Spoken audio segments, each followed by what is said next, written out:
এমনি বাংলাদেশ থেকে চলে এসেছে। এখন 3D অর্থাৎ ডিটেক্ট, ডিলিট, ডিপোর্ট এর জন্য সবাইকে এখন চলে যেতে বাধ্য হচ্ছে। এতদিন থাকতাম সন্তোষপুর মেটিয়া পুরুষ। মিডিয়া ব্রুজে থাকতেন, হ্যাঁ। এখন ফিরছেন কেন?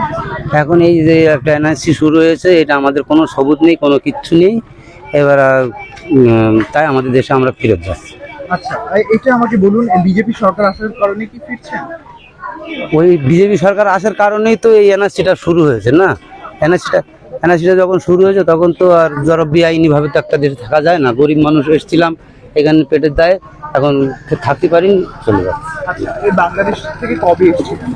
এই 3-4 কিভাবে এসেছিলেন? এসছিলাম, এমনি চলে এসছিলাম, কাউকে ধরে না, এমনি পার হয়ে চলে এসছিলাম লোকেদের। সেটা সেটা হচ্ছে সেই এইদিকে কোথায় ধামাখালি না কি, এইদিকে ধামাখালি? এইদিকে। এটা বলে নদী পার হয়ে এসেছিলেন? আচ্ছা, পরিবারে কতজন ছিলেন আপনার?